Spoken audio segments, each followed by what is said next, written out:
సనాతన శాస్త్రీయంగా గోవు పేడ, నెయ్యి, కర్పూరము, బియ్యపు గింజలు ఈ నాలుగింటి కాంబినేషన్ ఒక అద్భుతమైన శక్తిని ఉత్పన్నం చేస్తుందని చెప్తారు.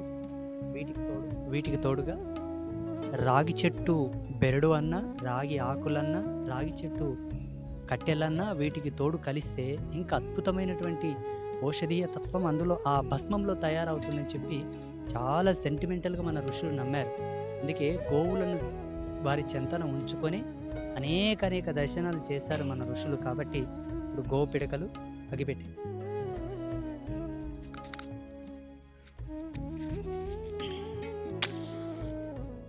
ఒక్కొక్క పిడక జత ఎదురది అలా అగ్ని ఆరిపోతుంది. జత